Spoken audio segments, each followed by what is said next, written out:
और आरजेडी के प्रदर्शन में मीडिया को भी निशाना बनाया गया। इसमें न्यूज 18 संवाददाता अमित कुमार को भी चोटें आई हैं। सुनिए हमारे संवाददाता अमित कुमार की जुबानी हमले की पूरी कहानी।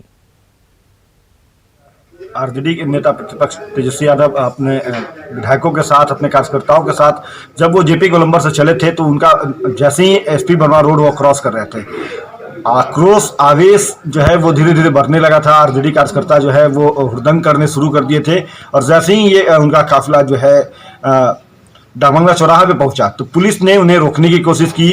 जवाबी तौर पे जो आरजेडी के कार्यकर्ता है वो रोड़े चलाने शुरू कर दिए और उसके बाद पुलिस को जो है वो वाटर कैनन चलाना पड़ा, जिस वाटर कैनन के उपयोग में मैं भी चोटिल हुआ। और उसके बाद पुलिस जो है वो आपाधापी में ये नहीं समझ पा रही थी कि कौन आरजेडी के कार्यकर्ता है, कौन पत्रकार है। तो पुलिस की तरफ से भी लाठियां चलाई गई जिसमें घायल हुए, कई पत्रकार घायल, मैं भी घायल हुआ। और दूसरी तरफ से जब आरजेडी के कार्यकर्ता है वो रोड़े चला रहे थे तो कई पत्रकार जो है उनका सर फटा। मुझे भी ये देख सकते हैं रजनीश की गंभीर चोट आई है, पैर जो है वो उसमें चोट आई है, चलने में असमर्थ हूँ, पैर पूरी तरह सूज गया है। तो कह सकते हैं कि आरजेडी के कार्यकर्ता, चूंकि ये पहले ही उन्होंने कह रखा था, जब इस पूरे मसले को लेकर के हमने कल बात करी थी, कारी साहब जो प्रदेश अध्यक्ष है युवा आरजेडी के, उनसे जब हमने सवाल किया था कि आपको जब परमिशन नहीं मिला है तो क्या कानून को ताक पे रख करके आप लोग विधानसभा घेराव करेंगे, तो उन्होंने बड़े ही साफगोई से कहा था कि हम जनता का आवाज है और जनता का आवाज जो है वो बुलंद करेंगे। क्या लग रहा है इसके लिए गोली खानी? न्यूज 18 के कई संवाददाता हैं जिन्होंने कवरेज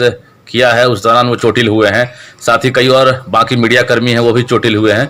साफ तौर पर लग रहा है कि मीडिया कर्मी निशाने पर थे। देखिए, कह सकते हैं कि मीडिया कर्मी भी निशाने पर थे, चूंकि पूरे आरजेडी के जो कार्यकर्ता थे उनके टारगेट पे प्रशासन था, तंत्र था, सरकारी तंत्र जो था वो था।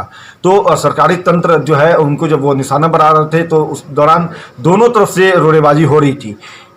कई पत्रकार ने ये कहा कि मैं पत्रकार हूं, उनके हाथ में आईडी थे, उनके हाथ में कैमरे थे और बखूबी आरजेडी के कार्यकर्ता पहचानते हैं, नोन फेस है। पत्रकार कोई जो है वो कोई कार्यकर्ता नहीं है, भीड़ में शामिल कार्यकर्ता नहीं है, नोन फेस है। उनको टारगेट किया गया और उन पर पथराव किया गया, जिसमें रिपब्लिक भारत के जो संवाददाता हैं केशव, मैं खुद, हमारे सहयोगी रविश नारायण, आनंद अमृतराज, कई पत्रकार जो रहे हैं वो उन्हें चोटिल हुए हैं, वहां पे गंभीर चोट आई है। तो आज डाकबंगला चौराहे पर घंटे भर से ज्यादा समय तक तोड़फोड़ की गई। आरजेडी कार्यकर्ताओं का मार्च डाकबंगला चौराहा पहुंचते ही उग्र हो गया, हिंसक हो गया। कार्यकर्ताओं ने ईंट पत्थर बरसाना शुरू कर दिया। आरजेडी कार्यकर्ताओं ने न्यूज कवर कर रहे मीडिया पर भी हमले किए, जिसमें कई पत्रकारों को गंभीर चोट आई। आपने अमित कुमार को सुना, अब हमारे सहयोगी रविश नारायण और कैमरामैन भी चोटिल हो गए। सुनिए रविश नारायण की जुबानी हमले की पूरी कहानी। यही वो डाकबंगला चौराहा है जहां पे घंटे भर से ज़्यादा वक्त तक यहाँ पे संग्राम में तब्दील रहा और आरजेडी कार्यकर्ताओं की गुंडागर्दी जो है वो देखी गई है। यहाँ पे आज विधानसभा मार्च के लिए आरजेडी के कार्यकर्ता निकले हुए थे। जेपी गोलंबर से ये निकलना था, लेकिन वहाँ से इजाज़त प्रशासन ने नहीं दी थी और प्रशासन का कहना था कि गर्दनी बाग पहुँच करके वहाँ पे धरना स्थल पर जाए, लेकिन नहीं माने। और तेजस्वी यादव और तेज प्रताप जैसे ही जेपी गोलंबर पहुँचते हैं वहाँ से उन्हें कहा जाता है आगे कूच करने को, तो वहाँ से सारे जो आरजेडी के कार्यकर्ता हैं निकलते हुए डाक बंगला चौराहा पर पहुँचते हैं। और डाक बंगला पे पहुँचने के बाद यहाँ पे बैरिकेडिंग जो है वो तोड़ने की कोशिश की जाती है। पुलिस के लाख समझाने के बावजूद भी इससे पहले कि कोई कुछ समझ पाता, आरजेडी कार्यकर्ताओं की तरफ से पत्थर और रोड़े जो है वो बरसाने शुरू हो जाते हैं। और उसकी गवाह जो है ये डाक बंगला के जो सड़क है उसे आप अभी देख सकते हैं कि कितने बड़े संख्या में यहाँ पे जो ईंटें और पत्थर जो हैं वो बरसाए गए हैं।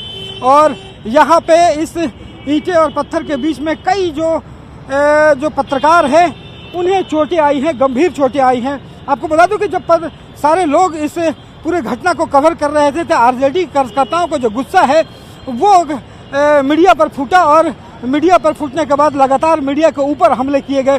आपको बता दें कि उसके बाद ये हाथ में हमारे चोट आई, ये नाखून जो है वो फट गए हैं और ये पत्थर जो है उधर से चलाए गए हैं। आरजेडी कार्यकर्ताओं का जब यहाँ पे दिखाई जा रही थी तो आपको दिखा दूं कि ये जो मोबाइल है उसे भी तोड़ा गया कार्यकर्ताओं के द्वारा और उन्होंने कोशिश की कि मीडिया के द्वारा जो है इसे कवर ना किया जाए। सबसे चौंकाने वाली बात ये रही कि यहाँ पे तेजस्वी और तेज प्रताप दोनों इस मार्च में शामिल रहे। उनके सामने जो है वो यहाँ पे हंगामा करते रहे, रोड़े बरसाते रहे, लेकिन उसके बावजूद जो है कार्यकर्ता नहीं माने और तेजस्वी और तेज प्रताप ने एक बार भी मनाने की या उन्हें समझाने की कोशिश नहीं की। आपको बता दें कि इसमें कई पत्रकार हैं जिनके सर पर चोट आई है, हमारे जो कैमरामैन हैं उनके पैर में गंभीर चोटें लगी हैं। तो ये पूरा जो हंगामा है वो आरजेडी कार्यकर्ताओं के द्वारा जो है 1 घंटे से ज़्यादा किया गया। पुलिस लगातार समझाती रही लेकिन नहीं समझने के बाद वाटर कैनन चलाई।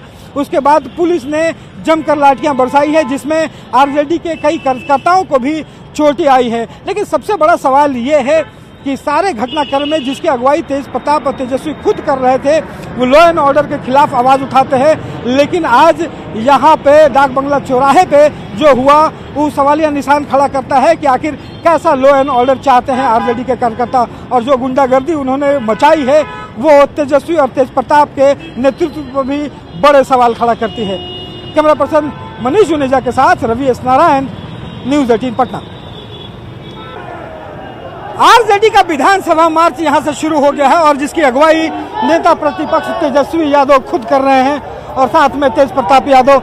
यहां पे आपको बता दूं कि लॉ एंड ऑर्डर और भ्रष्टाचार और बेरोजगारी के तमाम मुद्दों पे यहां पे आज विधानसभा का घेराव करने की यहां पे शुरुआत हुई है और लेकिन जिला प्रशासन ने इजाज़त नहीं दी थी। तो ज़रा सोचो कि ये एक बड़ा सवालिया निशान खड़ा करता है कि जिस लॉ एंड ऑर्डर के मुद्दे पे यहाँ पे मार्च निकाला जा रहा है और वहीं पे ये लॉ एंड ऑर्डर की यहाँ पे कह सकते हैं कि धज्जियाँ उड़ाई जा रही हैं। और सबसे बड़ी बात यहाँ पे ज़रा देखिए कि तेजस्वी यादव और तेज प्रताप खुद यहाँ पे शामिल हैं, लेकिन वो हो या फिर उनके तमाम जो नेता हैं वो किसी ने भी अभी तक मास्क नहीं पहना है। हजारों की संख्या में भीड़ है और लेकिन यहाँ पे तमाम लोग जो हैं कानून की धज्जियां उड़ाते हुए दिखाई पड़ रहे हैं। और वहीं कांग्रेस सांसद अखिलेश सिंह ने आरजेडी के प्रदर्शन को जायज करार दिया है। उन्होंने कहा कि जनता की बात को विपक्ष रख रहा है। जिस तरह से सरकार, चाहे बिहार की सरकार हो चाहे देश की सरकार हो, दोनों सरकार जनता की आकांक्षाओं को पूरा करने में नाकामयाब रही हैं और लोगों में गुस्सा है, लोग आक्रामक हो रहे हैं। तो अपोजिशन उस गुस्सा का इजहार कर रही है। सड़क